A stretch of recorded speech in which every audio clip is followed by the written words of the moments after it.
बिस्मिल्लाहिर्रहमानिर्रहीम। अस्सलाम वालेकुम students, I am your statistics teacher Sultan Mahmood. Students, आज जो है हम डाटा के न्यूमेरिकल एनालिसिस के बाद डाटा के डायग्रामेटिकल एनालिसिस की तरफ आएंगे कि समटाइम्स हमें न्यूमेरिकल की बजाय अगर डायग्राम्स अवेलेबल हों या डायग्राम्स के ज़रिए हम डाटा को कैसे प्रोड्यूस कर सकते हैं और कैसे एक अच्छी प्रेजेंटेशन दे सकते हैं। चलें आज हम आज का लेक्चर स्टार्ट करते हैं कि डायग्रामेटिकली डाटा को कैसे रिप्रेजेंट किया जा सकता है।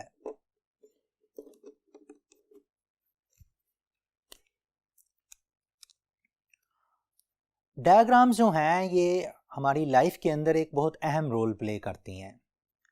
बाज़ औक़ात न्यूमेरिकल वैल्यू जो हैं वो उतनी ज़्यादा डायरेक्टली इंफॉर्मेशन आपको नहीं देती जितना जो है डायग्राम जो है वो आपको इंफॉर्मेशन प्रोवाइड कर देती है।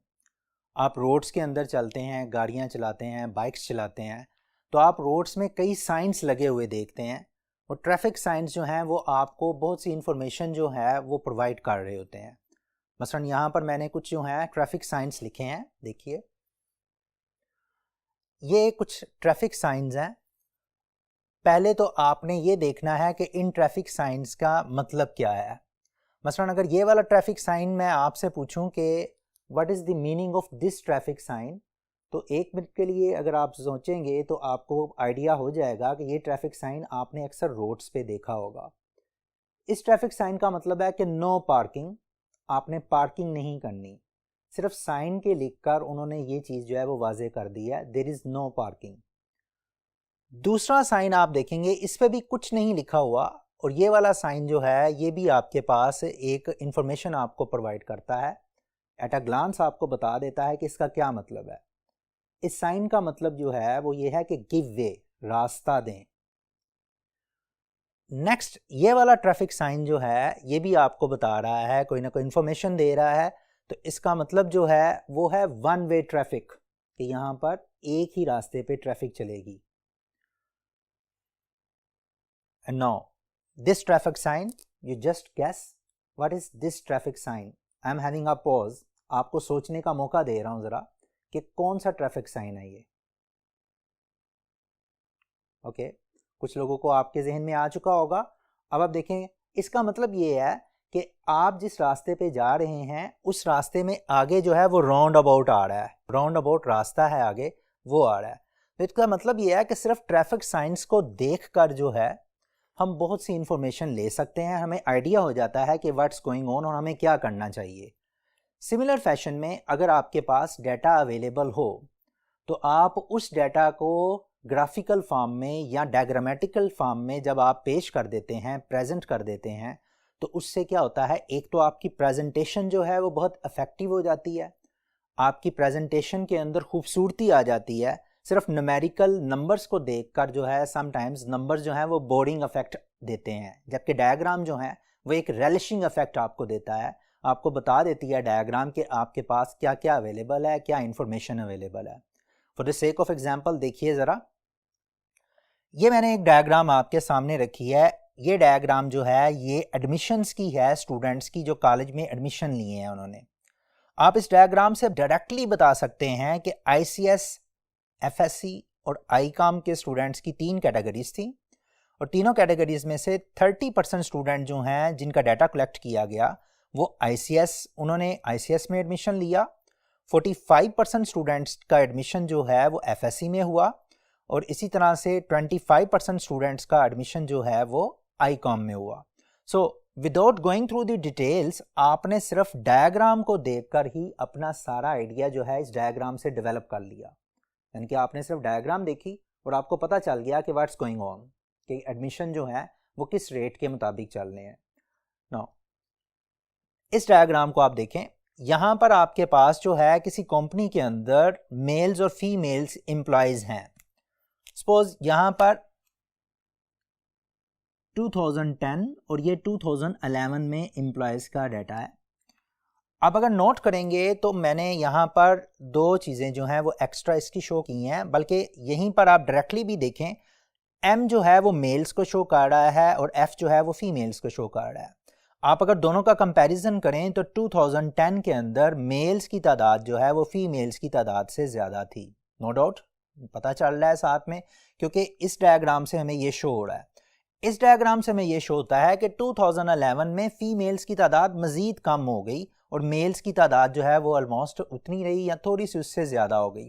तो यहाँ पर आपके पास जो है 2011 में मेल्स और फीमेल्स का डाटा आप इजीली देख सकते हैं और आपको ये पिक्चर जो है मैसेज कन्वे कर रही है कि मेल्स ज़्यादा हैं और फीमेल्स जो हैं वो कम है, और 2010 के मुकाबले में फ़ीमेल्स की तादाद जो है वो कम हो गई है।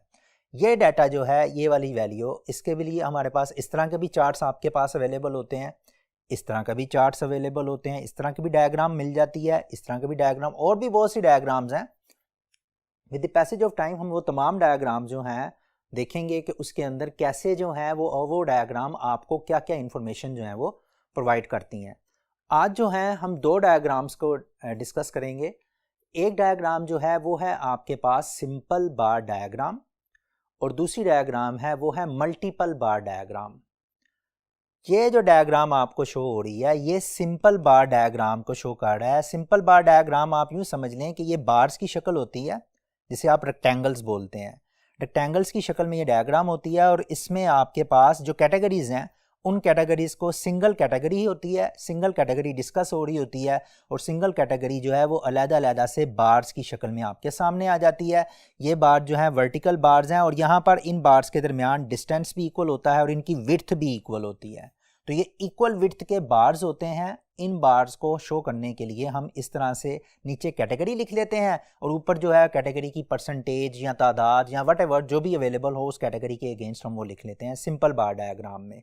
और ये मल्टीपल बार डायग्राम ये कंपैरिजन के लिए यूज़ होता है। अगर आपने दो चीज़ों का कंपैरिजन करना हो या दो से ज़्यादा चीज़ों का भी कंपैरिजन करना हो तो हम मल्टीपल बार डायग्राम जो है वो यूज़ कर सकते हैं, जैसे मैंने यहाँ पर मेल और फीमेल को कंपेयर किया है। तो स्टूडेंट्स ये तो है सिंपल बार डायग्राम और मल्टीपल बार डायग्राम का वैसे जो मैंने आपको बताया। अब हम इसको बनाकर देखते हैं कि अगर आपके पास डाटा मौजूद हो तो आप सिंपल बार डायग्राम कैसे बनाएंगे और मल्टीपल बार डायग्राम कैसे बनाएंगे। तो यहाँ पर हम चलते हैं सिंपल बार डायग्राम की तरफ। स्टूडेंट सिंपल बार डायग्राम में आप अगर डाटा पर नोट करें तो मैंने एक डाटा लिया है आपके इंटरेस्ट के लिए। सिंपल बार डायग्राम अगर आपने बनानी है, मेरे पास जो है यहाँ पर एक मैंने हेडिंग दी है स्पोर्ट्स और एक है नंबर ऑफ स्टूडेंट्स, यानी कि ये नंबर ऑफ स्टूडेंट्स की लाइकिंग है कि स्टूडेंट्स कौन कौन सी स्पोर्ट्स को लाइक करते हैं। कौन कौन, मसलन क्रिकेट को 50 स्टूडेंट्स लाइक करते हैं, टोटल 100 स्टूडेंट्स का डाटा है। क्रिकेट को 100 में से 50 स्टूडेंट जो हैं वो क्रिकेट को लाइक करते हैं, फुटबॉल को 20 स्टूडेंट्स लाइक करते हैं, बैडमिंटन को 10 स्टूडेंट लाइक करते हैं और टेबल टेनिस को 20 स्टूडेंट्स जो है वो लाइक करते हैं। अब ये वाले डाटा जो है ये तो आपका न्यूमेरिकल फॉर्मेट में है। अगर इसी न्यूमेरिकल फॉर्मेट को हम डायग्रामेटिकल फॉर्मेट में लाना चाहें तो चूंकि सिंगल वेरिएबल है और सिंगल वेरिएबल के अगेंस्ट आपको फ्रीक्वेंसीज दी हुई हैं या कुछ और भी दिया जा सकता है। फर्स्ट कर लें क्रिकेट, फुटबॉल, बैडमिंटन और टेबल टेनिस के मुकाबले में इनकी सैलरीज दे दी जाती हैं कि क्रिकेट के अंदर एवरेज सैलरी कितनी होती है, फुटबॉल में एवरेज सैलरी कितनी होती है, बैडमिंटन की एवरेज सैलरी कितनी होती है, जो टेबल टेनिस प्लेयर्स हैं उनकी एवरेज सैलरी कितनी होती है। तो वो एवरेज सैलरी के अगेंस्ट भी वो डायग्राम बन सकती थी, लेकिन हमारे पास चूंकि ये फ्रीक्वेंसीज अवेलेबल हैं तो यहाँ पर हमने दो एक्सिस जो हैं डायग्राम बनाने के लिए दो एक्सिस का होना ज़रूरी है। एक आपके पास ये वाई एक्सिस है और ये आपका जो है वो एक्स एक्सिस है। मैंने जो पहले से प्लॉट करके दिया हुआ है क्योंकि आपके पास जो है देखें 50, 20, 10 और 20, आपके पास जो मैक्सिमम वैल्यू जो है वो 50 है और मिनिमम वैल्यू जो है वो 10 है। मैंने इसके मुताबिक जो है अपनी स्केल बनाई है कि आप 10 के इक्वल इंटरवल्स के साथ आप यहाँ पर बना सकते हैं। 10, 20, 30, 40, 50, 60 आगे भी चल सकता है, लेकिन चूंकि हमारा मैक्सिमम 50 तक है तो आप 50 तक या उससे आगे जो है वो यहाँ पर रोक सकते हैं। इसके बाद इसका नाम जो है ये आपके पास जो है वो वाई एक्सिस है। आप यहाँ से एक सिंपल बार डायग्राम बनाने के लिए यहाँ पर आप 50 तक जो है वो यहाँ तक लगा सकते हैं। उसके लिए हम देखते हैं कि ये कैसे आपने सारा डायग्राम जो है वो कंप्लीट करनी है। 50 तक आप जो है वो एक पूरा जो है रेक्टेंगल बना लें ताकि आपका वो पहला बार जो है वो कंप्लीट हो जाए। कैसे आपके पास है, फर्ज करें ये 50 है, यहाँ पर ये 50 के अगेंस्ट एक मुनासिब डिस्टेंस लेकर यहाँ पर एक लाइन पहले ड्रा कर लें एक्स एक्सिस तक, ये एक लाइन ड्रा कर लें।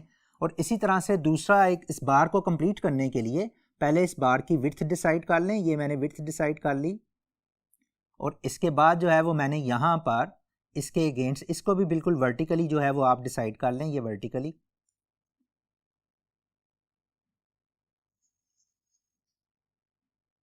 ये आपके पास पहला बार आ जाएगा जिसकी हाइट जो है वो 50 होगी।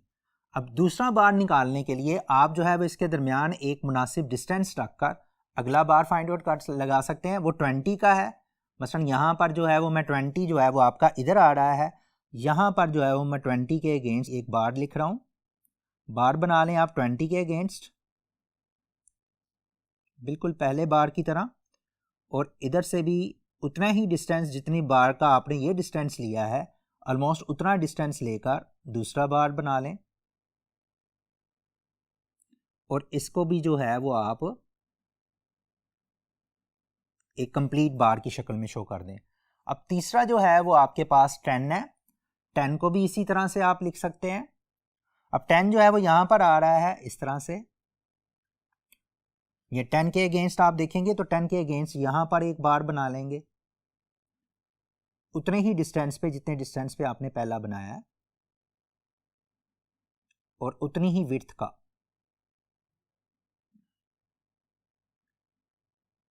ये उतनी ही विड्थ का आपके पास आ गया। फिर फाइनली जो है लास्ट में आपने फिर ये टेबल टेनिस के लिए भी एक बार बना लें, यहाँ पर भी उतनी ही विड्थ हो, यहाँ पर इसके अगेंस्ट 50 के अगेंस्ट ये आ रहा है, 20 के अगेंस्ट, सॉरी 20 के अगेंस्ट है, तो 20 के अगेंस्ट जो है ये एक बार बना लें और इसी को आप जो है वो आगे उतनी ही विड्थ वो आप बार बना लें। अगर फर्ज करें यहाँ पर आपके पास जो है ये क्रिकेट है, ये फुटबॉल है, यहाँ पर ये बैडमिंटन है और यहाँ पर आपके पास जो है ये टेबल टेनिस है। इसके लिए मैं C stands for cricket, F stands for football, फिर इसी तरह से B stands for badminton and T stands for table tennis. अगर आपको ये बता दिया जाए कि सी, एफ, टी और बी जो है वो क्या चीज़ें शो कर रहे हैं, तो सिंपली इस बार को देखकर आप ये डिसाइड कर सकते हैं कि सबसे ज़्यादा स्टूडेंट्स जो हैं वो क्रिकेट खेल रहे हैं, सबसे कम स्टूडेंट जो हैं वो बैडमिंटन खेल रहे हैं, और जो फुटबॉल जो है फुटबॉल और जो टेबल टेनिस है उसमें स्टूडेंट्स की तादाद जो है वो ऑलमोस्ट सेम है। सो सिंपल बार डायग्राम जो है वो आपको वैसे एक पिक्चर जो है वो दे देगा। अगर फ़र्ज़ करें यहाँ पर मैं ऊपर डायरेक्टली ये 50 भी लिख भी दूँ, ये 50, ताकि उसको आइडिया हो जाता है, आपको ज़्यादा इन्फॉर्मेशन आपको मिल जाएगी। ये 20, ये 10 और ये 20, तो इसका मतलब ये हुआ कि नंबर ऑफ़ स्टूडेंट्स जो हैं ये आपके पास ऊपर मेंशन किए जा रहे हैं और नीचे जो हैं स्पोर्ट्स जो हैं वो यूज़ कर रहे हैं उनको दिखाया जा रहा है। आपके पास ये एक्स एक्सिस के अलोंग ये वाली वैल्यू आ जाएगी। सो इन दिस वे हम जो है ये अपना बार डायग्राम जो है वो इस तरह से बना लेते हैं कि वाई एक्सिस के अलोंग अपनी स्केल सेट कर लेते हैं अकॉर्डिंग टू फ्रीक्वेंसी, और फिर हर कैटेगरी का जो है वो अलग-अलग से बार बना लेते हैं और इससे आपको पता चल जाता है। आप चाहें तो इन बार्स में डिफरेंट कलरिंग कर सकते हैं, डिफरेंट डिज़ाइनिंग कर सकते हैं in order to make a better presentation. तो इस तरह से आपके पास सिंपल बार डायग्राम ये बन जाता है। तो स्टूडेंट्स यहाँ पर हमने सिंपली एक वेरिएबल को स्टडी करते हुए सिंपल बार डायग्राम बनाया और सिंपल बार डायग्राम का यूजेज बताया आपको कि किस तरह से सिर्फ बार को देखकर जो है वो आप इजीली ये एप्रीहेंड कर सकते हैं, ये समझ सकते हैं कि किस तरह से ये बार जो हैं वो आपके डिफरेंट वेरिएबल की डिफरेंट वैल्यूज़ को शो कर रहा है। अब अगर फर्ज करें एक कैटेगरी अवेलेबल ना हो बल्कि दो कैटेगरीज अवेलेबल हों और उनको आपस में कंपेयर करना हो, तो उस वक्त जो है वो सिंपल बार डायग्राम की बजाय हम मल्टीपल बार डायग्राम को यूज़ कर लेते हैं। तो मल्टीपल बार डायग्राम के अंदर भी आपके पास दो कैटेगरीज जिनको आपस में हम कंपेयर करना चाहते हैं, उसको अगर हमारे पास मल्टीपल बार डायग्राम मौजूद हो तो हम वो वाला वैल्यू भी देख सकते हैं। जैसे हमारा दूसरा जो हमने फर्स्ट सेक्शन के अंदर जो मैंने शुरू में आपका जो लेक्चर से स्टार्ट में बताया, जो दूसरा बार है वो हमारा बिल्कुल इसी तरह का है। देखें ज़रा, ये वाला जो है ये आपके पास मल्टीपल बार है जिसमें आपके पास दो वेरिएबल जो हैं, यानी कि दो वेरिएबल मेल और फीमेल, इन दोनों कैटेगरीज को आपस में कंपेयर किया जा रहा है। हम क्या करेंगे कि ये वाले जो मेल्स और फीमेल्स हैं इसी को आगे लेकर इसी को मल्टीपल बार डायग्राम को एक एग्जाम्पल के थ्रू जो है वो सोल्व करते हैं। देखें हम कैसे इस एग्जाम्पल के अंदर सिंपल बार के बाद मल्टीपल बार की तरफ चलते हैं। अब मल्टीपल बार डायग्राम के लिए हमने कैसे करना है, ये मैंने कुछ इन्फॉर्मेशन लिखी है। दो स्टूडेंट्स हैं, एक का नाम अली है और एक का नाम है जैन। मैथमेटिक्स में अली के मार्क्स 60 हैं, जैन के 70 हैं। इंग्लिश में 80, 55, 65, 75, 40 और 45।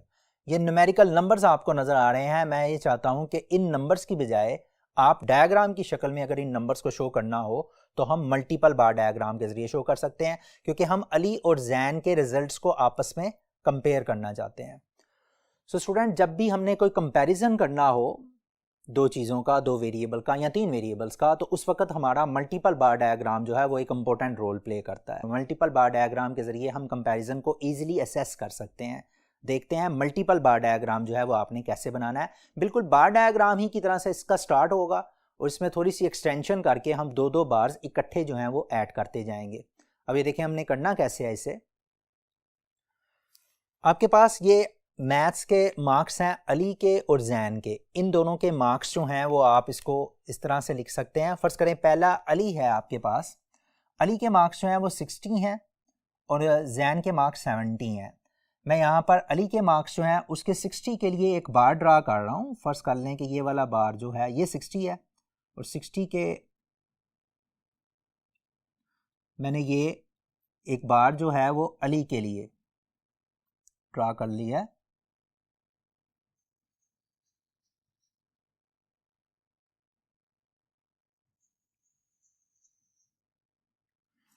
अली चूँकि 60 मार्क्स थे उसके मैंने ये किया। जैन के हैं 70 मार्क्स, तो 70 मार्क्स के लिए आपका ये 70 है आपका, आप इसको 70 तक एक्सटेंड कर सकते हैं। यहीं से आपने 70 तक एक्सटेंड करना है और बिल्कुल इतनी ही विड्थ का एक बार जो है वो आपने साथ इसको बना देना है।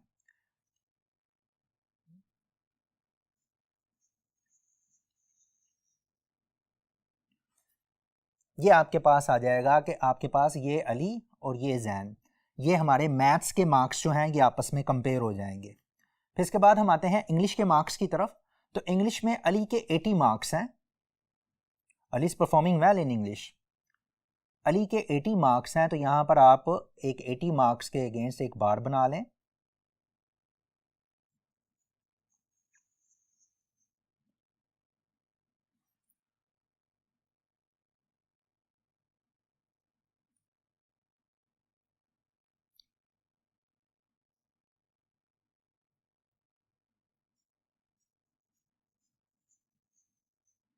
ये मैंने अली के लिए बार बना लिया।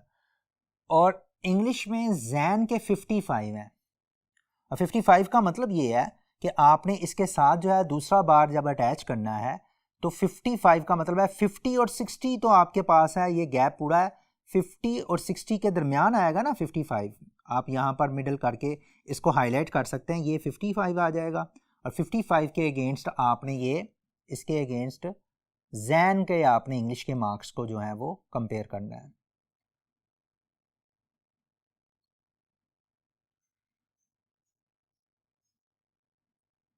ये जैन का आ गया। अब ये सेकंड आ गया आपके पास। फिर नेक्स्ट जो है वो आपने उर्दू के मार्क्स जो हैं 65 और 75 इनको आपस में कंपेयर करना है। तो 65 और 75 जो है ये 60 है, ये ऑब्वियसली इसके दरमियान ये 65 होगा, 60 और 70 के दरमियान। यहाँ पर ये वाले मार्क्स जो हैं 65 अली के लिए जो है वो मैं लिख कर रहा हूँ 65 यहाँ पर।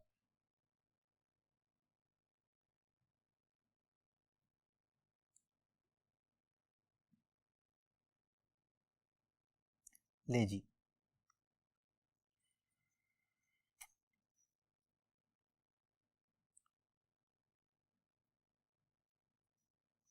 ये अली के लिए।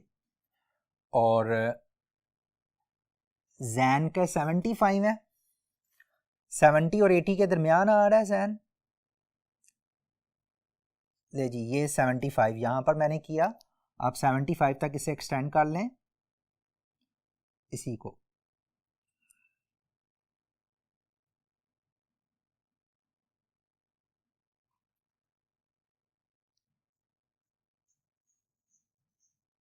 ये 75 के लिए आ जाएगा।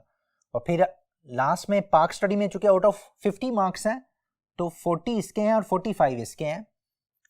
पार्क स्टडी में 40 जो हैं ये पहले मैं मेंशन करूंगा, ये वाला 40, ये 40 है।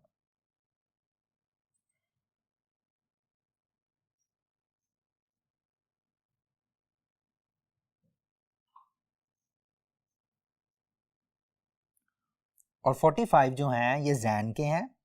तो 45 का मतलब है 40 और 50 के दरमियान आएगा ना 40। तो आप 40 और 50 के दरमियान 40 रखकर 45 रखकर यहां पर इस यहां तक आपने इसको एक्सटेंड करना है। ये 45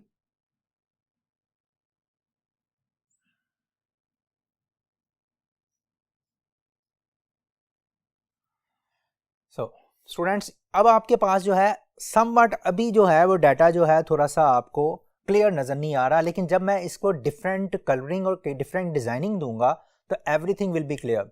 अब यहाँ पर आपके पास देखें अली और जैन, ये दो कंपैरिजन मैं कर रहा हूँ। यहाँ पर आपके पास अली और जैन जो है, ये पहला जो आपके पास हिस्सा है ये वाला, ये आप इसको इस तरह से कर सकते हैं।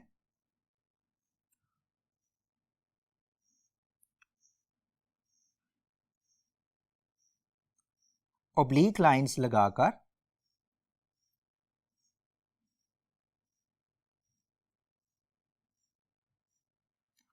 एक वेरिएबल को आप कर लें और फिर दूसरे वेरिएबल के लिए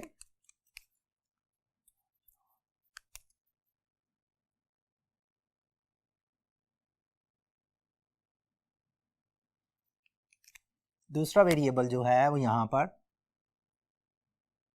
उसको आप ब्लू लाइंस के जरिए, ब्लू वेव्स,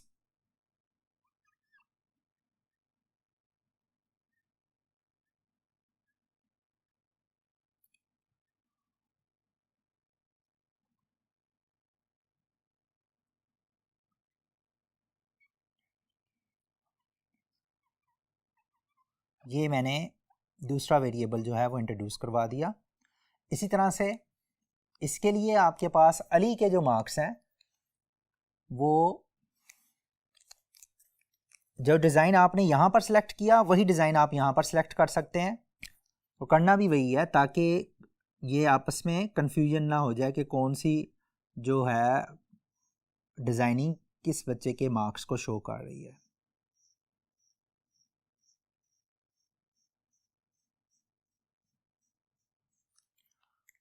और ब्लू वेव्स जो हैं वो आपके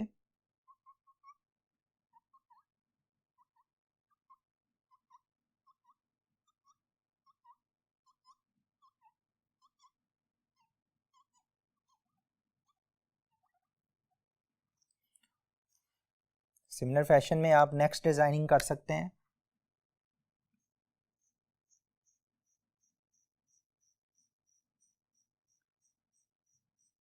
ब्लैक ओब्लिक लाइन से मैंने अली के मार्क्स को रिप्रेजेंट किया है और ब्लू वेव्स के ज़रिए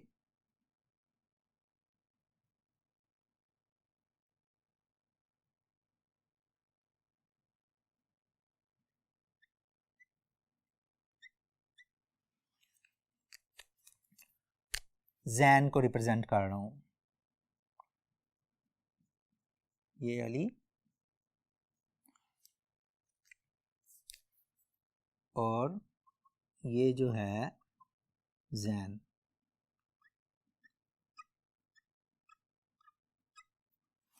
आप यहाँ पर इसकी एक की भी बनाकर रख लें ताकि आइडिया हो जाए कि कौन सी चीज़ किस चीज़ को रिप्रेजेंट कर रही है।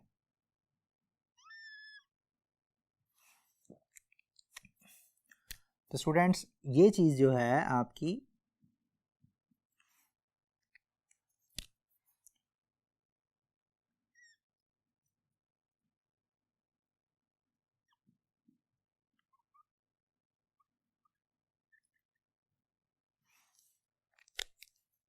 ये जितने भी मार्क्स होंगे ये अली को रिप्रेजेंट करेंगे और ये वाले जो हैं ये आपके जैन को रिप्रेजेंट करेंगे।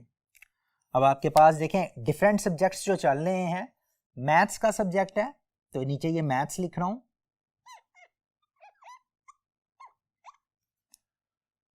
ये आपके पास इंग्लिश है, इंग्लिश लिख रहा हूं, नेक्स्ट आपके पास उर्दू, अली और जैन उर्दू में कैसे चल रहे हैं। और फिर जो है नेक्स्ट आपके पास है पाक स्टडी। पाक स्टडी में अली और जैन की परफॉर्मेंस कैसी है।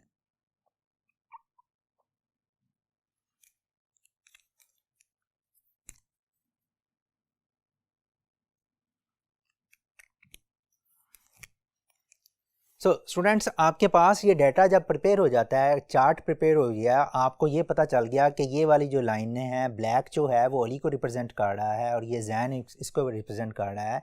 ये मैथमेटिक्स की परफॉर्मेंस है, ये इंग्लिश की परफॉर्मेंस है, ये उर्दू की परफॉर्मेंस है और ये पाक स्टडी की परफॉर्मेंस है। तो आप इजीली ये इन तमाम परफॉर्मेंसेस को आपस में कंपेयर कर रहे हैं। अगर हम एक दो क्वेश्चन इसके अगेंस्ट पुट अप करना चाहें तो हम ये देखते हैं कि हम इंग्लिश की परफॉर्मेंस में अगर आप देखें तो इंग्लिश की परफॉर्मेंस में अली जो है ही इज़ परफॉर्मिंग बेटर। लेकिन अगर आप इसके मुकाबले में ये वाली परफॉर्मेंस देखें पाक स्टडी की परफॉर्मेंस, तो पाक स्टडी की परफॉर्मेंस में भी आपका जैन जो है वो परफॉर्म कर रहा है, बेटर कर रहा है। और इसकी उर्दू की परफॉर्मेंस में भी जैन जो है वो बेटर है, क्योंकि ये वाला ग्राफ ऊपर है, इसमें भी यहाँ पर ये ग्राफ ऊपर है। यहाँ पर भी जो है पहले में मैथ्स में भी ये जो है जैन जो है वो ज़्यादा अच्छा परफॉर्म कर रहा है। अली जो है वो सिर्फ इंग्लिश में जो है वो ज़्यादा अच्छा परफॉर्म कर रहा है आपको। तो इसका मतलब ये हुआ कि ग्राफ से आपके पास अगर ये इन्फॉर्मेशन मिल जाती है तो आप डायरेक्टली उसको यूज़ कर सकते हैं अपने एनालिसिस के लिए। तो स्टूडेंट आज हमने दो बार डायग्राम्स की हैं, एक है सिंपल बार डायग्राम और एक है मल्टीपल बार डायग्राम। और हमने ये देखा कि अगर आपके पास डायग्राम्स अवेलेबल हों तो एक तो आपको डायग्राम जो है उनको डाइजेस्ट करना, उनको समझना, उनको देखना और वो रेलिशिंग एक आपको अपीयरेंस देती हैं, एक अच्छी अपीयरेंस होती है बनिस्बत ये कि आपको न्यूमेरिकल वैल्यूज़ को देखें और न्यूमेरिकल जो है उसको नंबर्स को देखें। इसकी बजाय आप डायग्राम्स को देखकर बेहतर इन्फॉर्मेशन हासिल कर सकते हैं। तो नेक्स्ट टाइम जो है हम अगली डायग्राम जो है उनको स्टार्ट करेंगे। तब तक के लिए अपना ख्याल रखिएगा। अल्लाह हाफिज़, गुड बाय।